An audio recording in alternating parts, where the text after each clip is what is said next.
Hello बच्चों। तो ये हमारे मास्टर प्लान की थर्ड वीडियो है बीएसटी की, और हमारा टॉपिक है आज का बिजनेस इन्वायरमेंट। तो बच्चों, बिजनेस इन्वायरमेंट क्या होता है? बिजनेस इन्वायरमेंट में वो सारे इंडिविजुअल्स और इंस्टीट्यूशंस आते हैं जो कि बिजनेस के कंट्रोल के तो बाहर है, बट उनका इंपैक्ट बिजनेस की एक्टिविटीज के ऊपर पड़ता है। और बेसिकली बिजनेस इन्वायरमेंट बच्चों होता है दो तरह का। एक होता है स्पेसिफिक इन्वायरमेंट और दूसरा होता है हमारा जनरल इन्वायरमेंट। स्पेसिफिक इन्वायरमेंट में आते हैं हमारे वो इंडिविजुअल्स और इंस्टीट्यूशंस जो कि डायरेक्टली हमारे बिजनेस को अफेक्ट करते हैं, जैसे इन्वेस्टर्स, कॉम्पिटिटर्स, सप्लायर्स। ये है डायरेक्ट इन्वायरमेंट। और दूसरा है हमारा जनरल इन्वायरमेंट, जो कि मैंने यहां पर लिख रखा है social, legal, economical, political and technological, जो सारी बिजनेस फॉर्म्स को इनडायरेक्टली अफेक्ट करता है। तो ये था हमारा बिजनेस इन्वायरमेंट। अब चलते हैं हम अपने फीचर्स की तरफ। पहला फीचर है हमारा टोटलिटी ऑफ एक्सटर्नल फोर्सेस। तो जैसा कि हमने पढ़ा कि बिजनेस इन्वायरमेंट वो सारे एक्सटर्नल फोर्सेस हैं जो कि बिजनेस के कंट्रोल से तो बाहर है, बट उनका इंपैक्ट बिजनेस के ऊपर पड़ता है। Next is specific and general forces. Specific forces बच्चों आपको याद रखना है, वो फोर्सेस होते हैं जिनका बिजनेस की एक्टिविटीज के ऊपर डायरेक्ट असर पड़ता है। जैसे कि एक स्वीट शॉप के बगल में एक नई स्वीट शॉप खुल जाती है, तो उस स्वीट शॉप, पुरानी स्वीट शॉप की डिमांड पर फर्क पड़ जाता है। लेकिन जनरल फोर्स वो होता है कि अगर कोविड आया है तो उसका असर सारी बिजनेस फॉर्म्स पे पड़ा है। This is the general force. Next is inter relatedness. Inter relatedness का बच्चों मतलब ये होता है कि जो फोर्सेस होते हैं बिजनेस एनवायरनमेंट के, दैट आर इंटर रिलेटेड। हमने पढ़ा वो जनरल फोर्सेस कौन से हैं? Social, legal, economical, political and technological. Diwali आने वाली है और उसकी वजह से लाइट्स की और स्वीट्स की डिमांड बढ़ने वाली है, तो यहां पर सोशल इन्वायरमेंट और इकोनॉमिकल इन्वायरमेंट कनेक्ट कर रहा है आपस में। इसका मतलब है कि बिजनेस इन्वायरमेंट इंटर रिलेटेड होता है। Next is dynamic nature. जी हां बच्चों, बिजनेस इन्वायरमेंट डायनामिक होता है, यानी बदलता रहता है दिन प्रतिदिन। Fashion, taste of the consumer, consumer की प्रेफरेंस, ये सारी चीजें क्या है? डायनामिक। यानी business environment is completely dynamic, यानी चेंज होता रहता है ये। Next is uncertainty. It is almost impossible to predict what is going to happen in the future. तो इसका मतलब है हमारा बिजनेस इन्वायरमेंट अनसर्टेन है, हमें पता नहीं है कि अगले पल क्या होने वाला है। जैसे कोविड-19, किसी को नहीं पता था कि कोविड-19 आने वाला है। Next is complexity. कॉम्प्लेक्सिटी का मतलब यह है कि अगर हम सेपरेटली बिजनेस इन्वायरमेंट को पढ़ना चाहें तो social factors, political factors, economical factors, legal factors, technological factors को पढ़ तो सकते हैं, बट उनका रिलेटिव इंपैक्ट कितना है बिजनेस फर्म के ऊपर, इसको हम मेजर नहीं कर सकते। तो दैट मींस कि कॉम्प्लेक्सिटी का मतलब यह हुआ कि सेपरेटली हम बिजनेस इन्वायरमेंट के डायमेंशंस को पढ़ सकते हैं, बट उनके इंपैक्ट को मेजर नहीं कर सकते। Next is relativity. तो रिलेटिविटी का बच्चों मतलब ये होता है कि business environment is a relative concept. That means कि बिजनेस इन्वायरमेंट हमारा चेंज होता है country to country, state to state and even region to region. जैसे बनारसी साड़ीज की डिमांड इंडिया में तो है, बट यूएस में नहीं, क्योंकि वहां वेस्टर्न वियर चलता है। तो दैट मींस कि business environment is a relative concept. तो ये थे हमारे फीचर्स।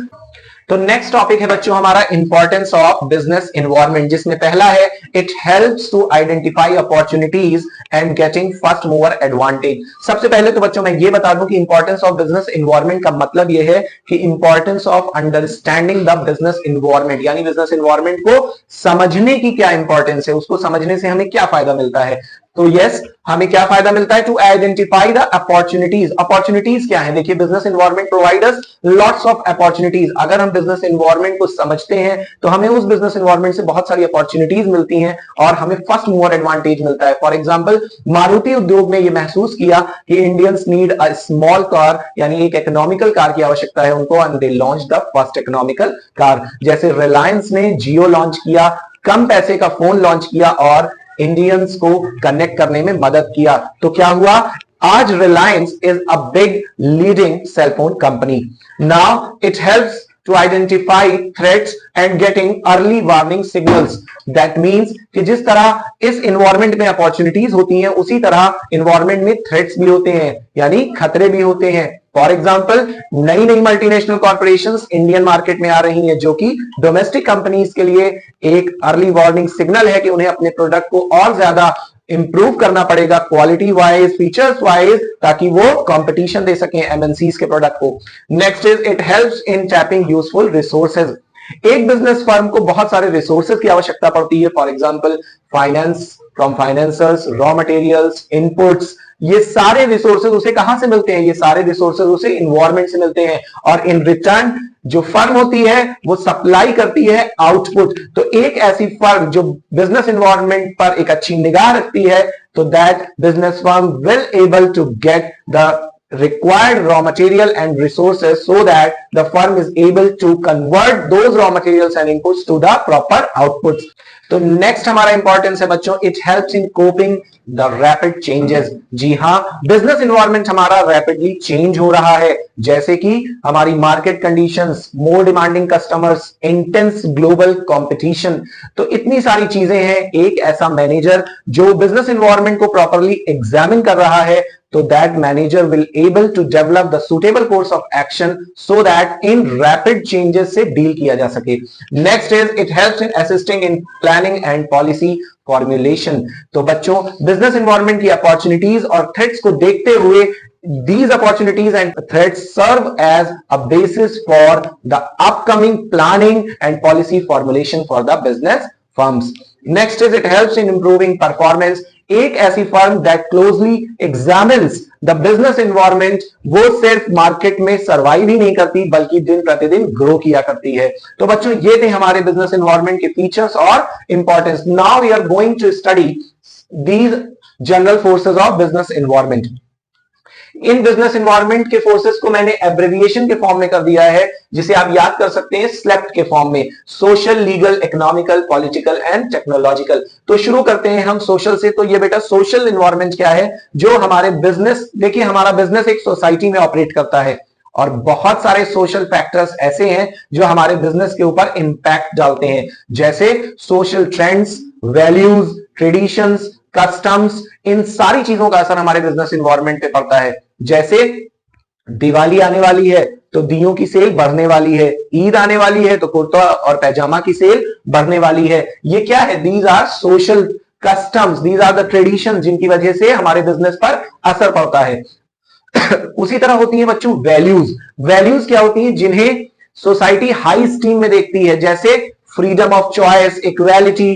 तो इसका बिजनेस पर असर पड़ता है, जैसे मेल और फीमेल एम्प्लॉइज को इक्वली ट्रीट करना, डिस्क्रिमिनेशन ना करना जेंडर के बेसिस पर। तो ये थे हमारे सोशल एनवायरनमेंट के कुछ एग्जांपल्स जो मैंने आपको बताए। Next is legal environment. Legal environment में आते हैं बच्चों जैसे लेजिस्लेशंस जो पार्लियामेंट में पास होते हैं, एक्ट्स और हमारे कोर्ट के judgements that can not be change. Government कोई भी हो, इससे कोई लेना देना नहीं है, ये हमारा लीगल एनवायरनमेंट का पार्ट है। इसका एग्जांपल हो सकता है जैसे consumer protection act 1986, foreign exchange management act, GST act, और इस तरह की बहुत सारी जितनी भी एक्ट्स हैं बेटा वो सब लीगल एनवायरनमेंट में आती हैं। कोर्ट जजमेंट्स भी आप एग्जांपल में ले सकते हैं। नेक्स्ट है बच्चों हमारा इकोनॉमिक एनवायरनमेंट। इकोनॉमिक एनवायरनमेंट में आते हैं वो इकोनॉमिक फैक्टर्स जो हमारी बिजनेस फर्म को इकोनॉमिकली इंपैक्ट करते हैं, जैसे इन्फ्लेशन रेट्स, वैल्यू ऑफ रूपी, interest rates, change in disposable income of the public. ये सारी चीजें इकोनॉमिक एनवायरनमेंट का पार्ट हैं जिनसे हमारी इकोनॉमिक इंपैक्ट का पता चलता है। तो नेक्स्ट है बच्चों हमारा पॉलिटिकल एनवायरनमेंट। तो पॉलिटिकल एनवायरनमेंट में आता है बच्चों the attitude of the government towards the business firms. ये हमारा पॉलिटिकल एनवायरनमेंट का पार्ट है, यानी गवर्नमेंट की गतिविधियों का असर जब बिजनेस फर्म पर पड़ता है तो वो पॉलिटिकल एनवायरनमेंट का हिस्सा होता है। Example, due to the visits of prime minister to several countries we are building cordial business relationships with other countries also। जैसे कि हैदराबाद में पॉलिटिकल सपोर्ट होने की वजह से इंफॉर्मेशन टेक्नोलॉजी की जो इंडस्ट्री है हमारी वो फ्लरिश कर रही है, जिसकी वजह से हैदराबाद को साइबराबाद भी कहा जाता है। तो ये हमारा था बेटा पॉलिटिकल इन्वायरमेंट। नेक्स्ट है हमारा टेक्नोलॉजिकल इन्वायरमेंट। जी हाँ, पहले रेलवे टिकट काउंटर पे जाके लेना पड़ता था, बट अब घर बैठे बुक हो जाता है। पहले बल्ब चलता था बट अब एलईडीज चलती हैं। पहले सीआरटी मॉनिटर्स हुआ करते थे बट अब एलईडीज चल रही हैं। तो ये सारे टेक्नोलॉजिकल इन्वायरमेंट का हिस्सा हैं, यानी technological advancement, improvements and upgradations are all part of technological environment. तो ये था बच्चों हमारा जनरल फोर्सेस बिजनेस इन्वायरमेंट का, जिसे हमने स्लेप्ट के फॉर्म में एब्रिविएट किया है। नेक्स्ट टॉपिक है हमारा बच्चों, और जो कि बहुत इंपॉर्टेंट है, वो है डीमोनेटाइजेशन। तो गवर्नमेंट ऑफ इंडिया ने 8 नवंबर 2016 को अनाउंसमेंट किया कि जो हमारे हाई डिनोमिनेशन के नोट्स हैं 500 और 1000 रुपीस के, अब उनका लीगल टेंडर समाप्त किया जा रहा है, जिसकी वजह से हमारे यहाँ जो करेंसी थी उसकी वो 86% करेंसी हमारी इनवैलिड हो गई। डिमोनेटाइजेशन क्यों किया गया था? To curb corruption, to curb the problem of black money, और जो अनअकाउंटेड वेल्थ लोगों के पास जमा हो गई थी उसको गवर्नमेंट डिस्क्लोज करना चाहती थी। ये था हमारा डीमोनेटाइजेशन।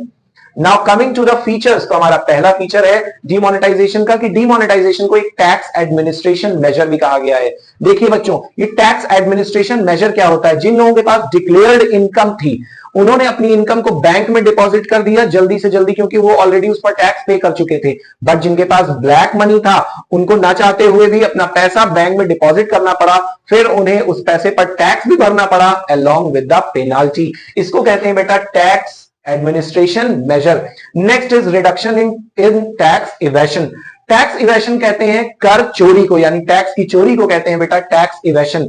गवर्नमेंट का ये मूव डीमोनेटाइजेशन वाला इस तरह से था कि गवर्नमेंट अब टैक्स इवेशन को टॉलरेट नहीं करने वाली है।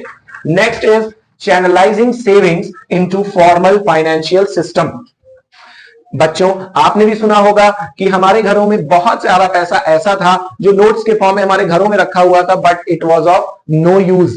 डिमोनेटाइजेशन की वजह से जब वो पैसा घरों से निकलकर बैंक में डिपॉजिट हुआ, तो वो पैसा फॉर्मल फाइनेंशियल सिस्टम का हिस्सा बना। तो आपने सुना ही होगा कि बैंक के दो बेसिक फंक्शंस होते हैं, accepting deposits and granting of loans. जब वो पैसा चैनलाइज होकर सेविंग्स के फॉर्म में बैंक के पास पहुंच गया, तो बैंक उस पैसे से बिजनेस कर रहा है, उसे फॉर्मल सिस्टम में दे रहा है। तो उससे क्या हो रहा है? जो सेविंग्स अब तक बेकार पड़ी हुई थी, वो काम की चीजों में चैनलाइज हो रही हैं। Next is creation of cashless economy, जिसे आप डिजिटल इकोनॉमी भी कहते हैं। गवर्नमेंट चाहती थी कि we have to create a cashless और cash light economy. Digital payments को बढ़ावा दिया जाए, जिससे हमारे पास नोट रखने की जो एक प्रॉब्लम है उसे सॉल्व किया जाए। तो creation of cashless economy was also a main feature of demonetisation. तो बच्चों, ये थे हमारे बिजनेस इन्वायरमेंट के वो मेन टॉपिक्स जिसे पढ़ने के बाद आप बोर्ड में बिजनेस इन्वायरमेंट से कुछ भी ऐसा नहीं रहेगा जिसे आप अनटच्ड रखेंगे। Thank you so much.